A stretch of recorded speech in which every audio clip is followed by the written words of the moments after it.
Hello and happy Tuesday. Today is November 3rd, 2015. I'm Taylor Carter. And I'm Kyle Root. Today we'll be recapping you on the start of homecoming week, including some exclusive behind-the-scenes homecoming prep and a window painting that took place yesterday. We will be updating you on Hollywood's recent box office numbers. We'll also be taking a closer look at how CCSD plans on improving education here in Las Vegas. And later, we'll have a very special guest tell us about his experiences as a United States veteran. We have an inside scoop on the types of injuries that occur playing high school football and how people feel about the beard trend and No Shave November. Sounds nice. Studio G starts right now.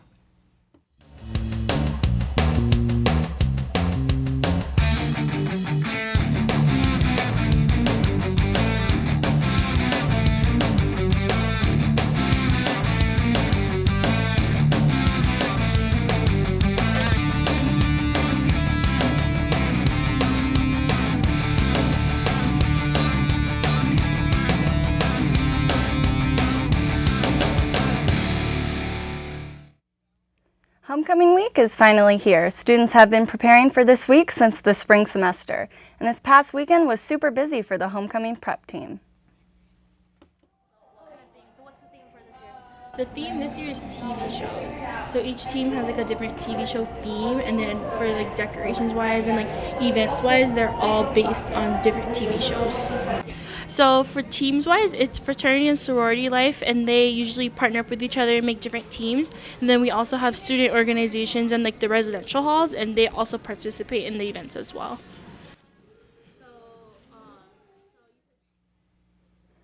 Homecoming is not just for Greek life and student organizations. All UNLV students are welcome to participate, and residents of the Las Vegas community can come to many events as well.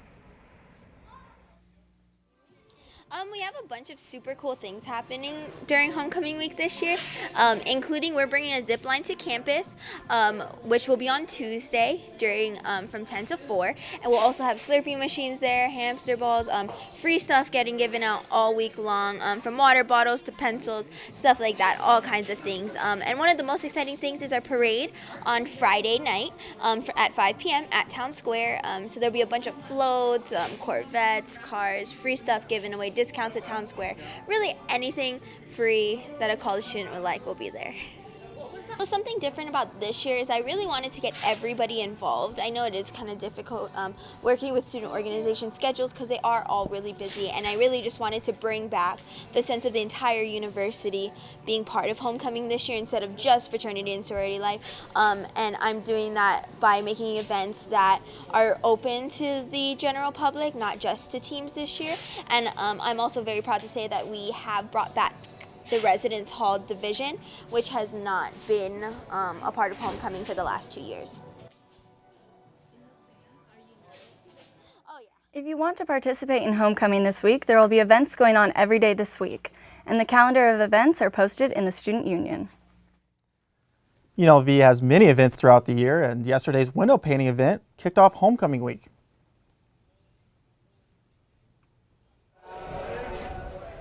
One of the biggest events of the year is here, and that's homecoming week. Many student organizations gathered together to kick it off the right way. This is the first day of homecoming, which we do window painting. So all the teams, basically they have a theme. So since our theme is TV shows, like we have things like SpongeBob, Power Rangers, Scooby-Doo, and then they decorate a window on the SU that like represents their team and their theme. I'm a member of Lambda Chi Alpha fraternity. We chose Walking Dead. We were working with ATO, Alpha Tau Omega, and Delta Zeta. I think it's pretty cool. It's a cool community activity that we're able to do as a university. So basically what homecoming is, it's a way for all of the organizations on campus to come together based on their spirit for UNLV. So our theme is SpongeBob, that's our TV show, and we are painting the game, but SpongeBob and Patrick are the players. Many teams collaborated with other student organizations to paint their window murals, but the members of Pi Kappa Phi took a different approach. We're actually paired up with Best Buddies, so we're not paired up with other sororities or anything. And Best Buddies is another organization that people that have mental illnesses or anything like that, we're playing with them. So we're gonna do a skit with them, we're doing that, and we're just representing them. I would say I'm most excited for just being with everybody. It's a time when you get to spend a lot of time with your friends, and it brings all of Greek life together. This week is going to be filled with homecoming-related events, so make sure to check your planners so you can participate in all of the festivities. For Studio G, I'm Deshola Balogan. We'll be covering all homecoming events this week, so make sure to stay tuned. We'll now be taking a short break. Studio G will be right back. More of the Music Mondays. Rap, hip-hop, R&B too. I like to play like any new upcoming music, new albums, new mixtapes. I like to open up with maybe kind of like a hype song that gives people energy. Just play any type of good music and then give people like a rundown what's going on currently in hip-hop. Just good vibes, good music. A lot of radio stations don't keep up with playing good music.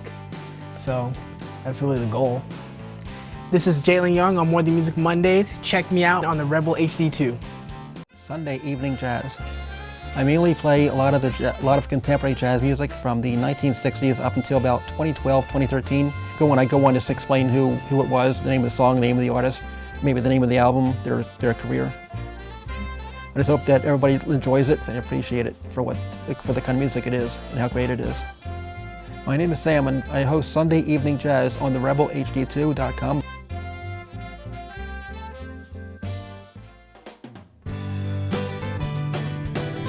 Your community's farmers market. Welcoming, lively, friendly. A place where neighbors and friends come together to celebrate their community. With over 50 vendors, organic, sustainable, fresh produce are available just for you. Support and buy local at Fresh 52.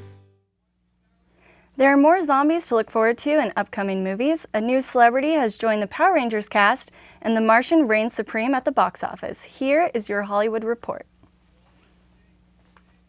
Singer and actress Becky G rounds out the cast of the new Power Rangers movie. The 18-year-old will play the Yellow Ranger. The reboot of the iconic 1990s TV series will hit theaters in early 2017. Walking Dead fans rejoice! AMC has renewed the top-rated zombie drama for a 7th season. This will make The Walking Dead tie with Mad Men as the longest-running original scripted series for the network. This will come as quite a shock to my crewmates, and to NASA, and to the entire world. And at the box office, The Martian coming in at #1 again this weekend, banking almost $11.5 million.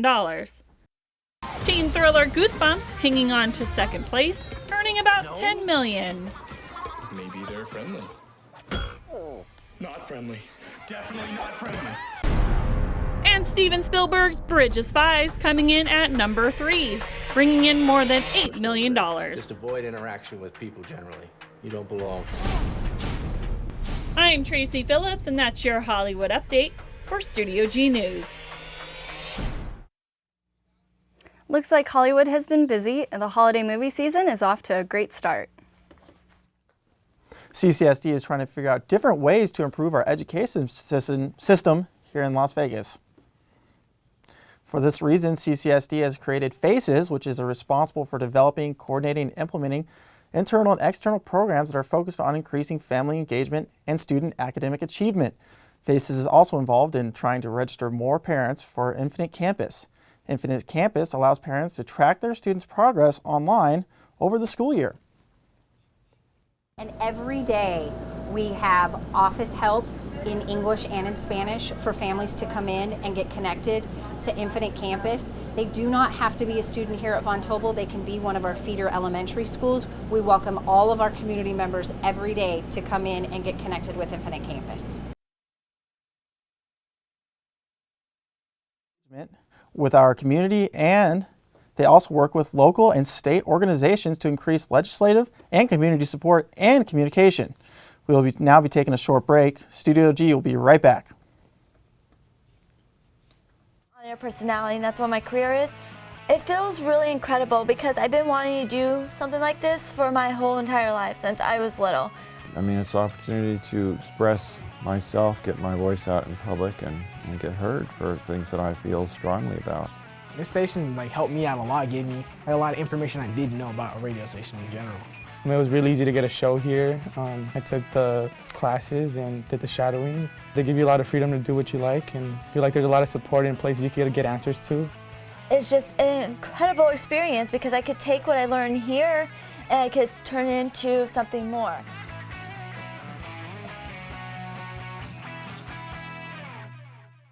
Name is the Rebel and Revolt Show. Pretty good show about, just someone who will actually talk about UNLV the way an outsider might feel. We talk about current events, we talk about politics, try to take an offensive swing with it.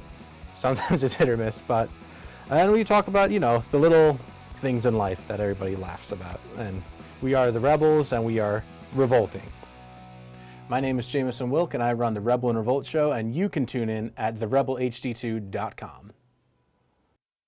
From Deep Thought. My name is Bruce Gill. I'm the host of La Alternativa. Perfect Music Radio with me, Lily. My name is Sam and I host Sunday Evening Jazz. I am Rockin' Gemini. This is Jalen Young on More Than Music Mondays. And listen to us on the Rebel HD2.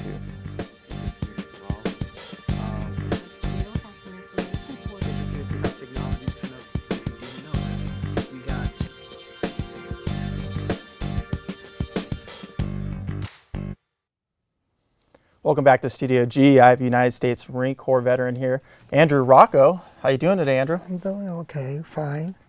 Well, thank you so much for coming in today and making time to come out and see us. We really do appreciate it. First, I just wanted to talk a little about your deployment. Where exactly you're deployed to and what were you doing? I came out of Paris Island, Camp Lejeune, and then I went to Fleet Marine Forces, Okinawa.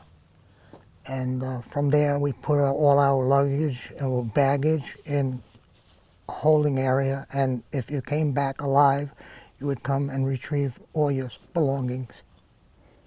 And that's how it worked that way. And then later on, I went to Okinawa again for language school. I was an interpreter. And when I came back, it was difficult because we had sort of like collaborators with the enemy, and they would give information to the enemy and they turned sides, and that's what happened. And we were told we couldn't communicate with any civilians, and it sort of made me feel like there was something going on, but it wasn't. This is the way they wanted it.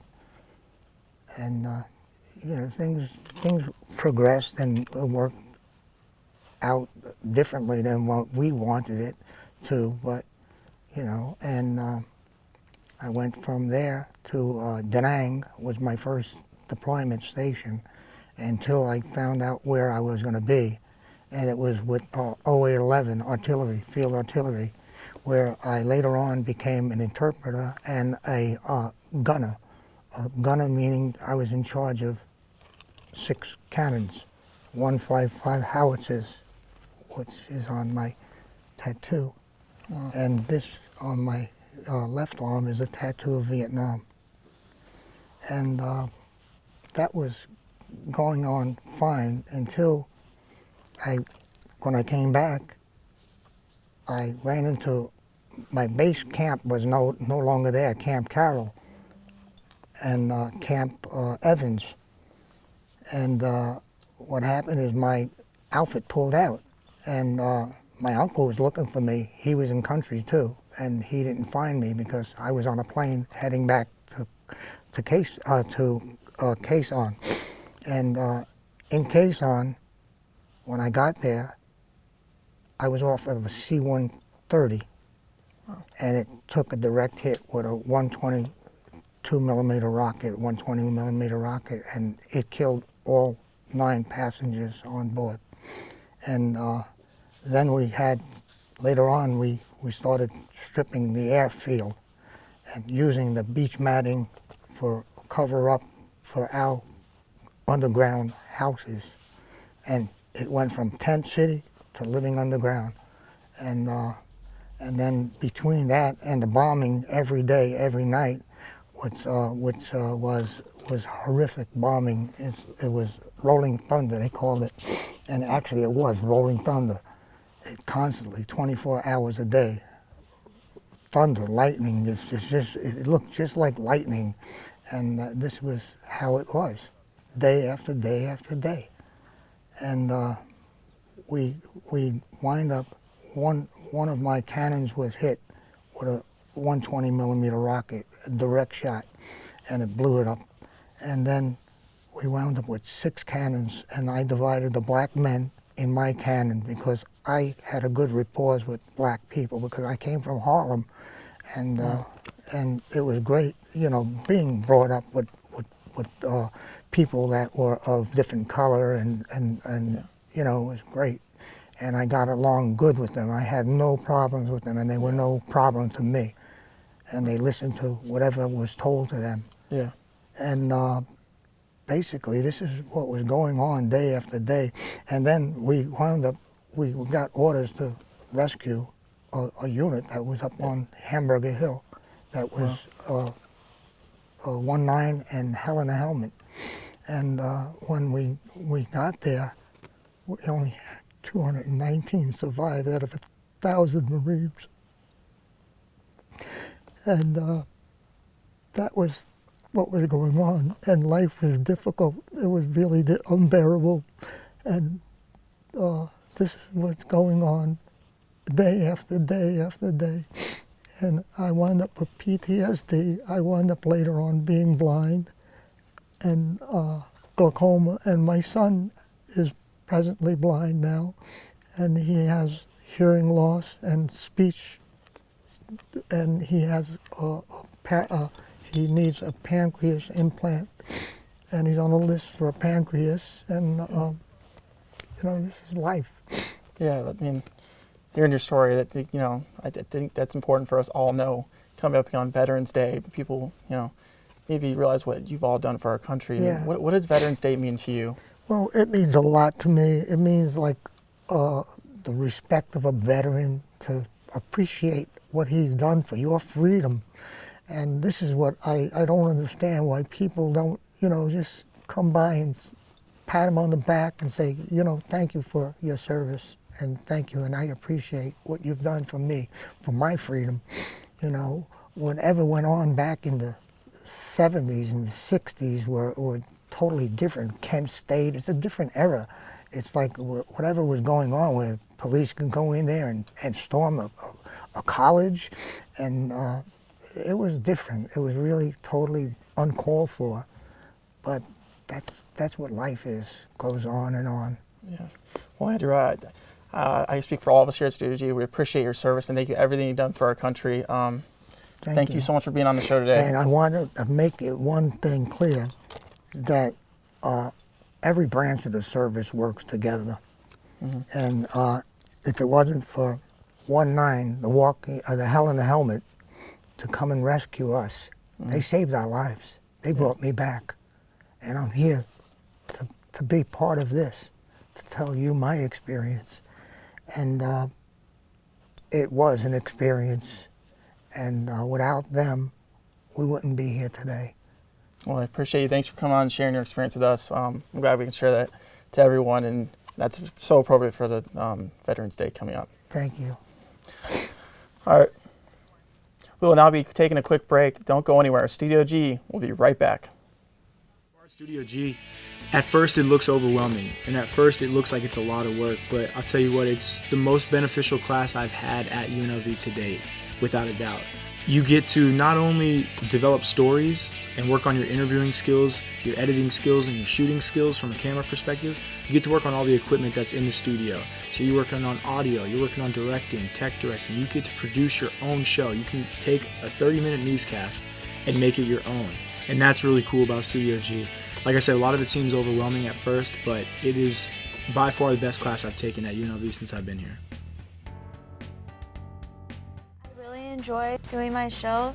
I love all types of rock, and that's why I'm doing Rock Through the Decades. We play the 50s all the way to today's rock music or rock bands. I want them to get the appreciation of how much rock has changed over the years and how it's still really great. You can never kill rock. I mean, rock is like the way to be, the way to go. The name of my show is Rock Through the Decades, and I am Rockin' Gemini. You can listen to this on the Rebel HD2 network. Safety of the sport football has been a hot topic lately, but the amount of high school football players sustaining fatal injuries has been staggering. 7 high school football players have died due to injuries sustained during games this year, with there being 11 reported fatalities last year. I talked to UNLV head team physician Dr. William Rosenberg about these injuries. Athletes are getting bigger, stronger. I think that kids are hiding concussion symptoms. If you get 2 hits to the head in a short period of time, there's something called second impact syndrome, which if you came across in any of the other articles regarding those deaths, but if you get 2 hits to the head, short period of time, you get swelling in the brain, it can be fatal. So if the athletes are hiding the initial symptoms, they may stay in the game, get more hits to the head, condition can worsen, and they do not get the prompt care they need in order to survive those injuries. Although there seems to be no real way to prevent these injuries, Dr. Rosenberg may have an idea how to prevent them from being fatal. So I think it's more on the schools to provide athletic trainers, to provide certified or licensed athletic trainers to identify and cover the games. I think at the high schools that I've worked at, and if you even look at the numbers, if you have high school athletic trainers present that can provide prompt care, I think the chances of having fatalities or fatal injuries, serious injuries is decreased. So I think that would be the best way, to have a physician and athletic trainer, have the high schools mirror the colleges, and have the high schools have to provide final clearance. Football has taken the brunt of the safety movement, but other sports should be played with caution too. Concussions in soccer, for instance, cheerleading is a very risky sport, but they don't get near as much media attention because it's not football, it's not the NFL. You don't have the multi-million-dollar lawsuits coming. I think down the road you may start seeing that in soccer. There's risk with every sport. Obviously there's more risk in the collision sports, but we see a number of concussions with women's basketball, soccer. So I think that parents need to be made aware of that risk, because many times I'll have athletes come in from high school and they play women's basketball, soccer, and they have many more concussions than our football players. Thanks to Dr. Rosenberg, UNLV athletes are in good hands. Those are the main things that we're doing. We're always looking for ways to better our concussion program and protocol, and then also to better our screening that we do for the student athletes. From Studio G, I'm Kyle Root.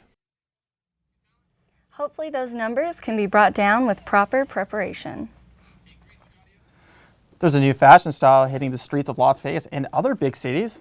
This time it's not scarves or skirts. Actually, it's a fashion trend for men, and it's for the most part free. Brian Ortega has the story.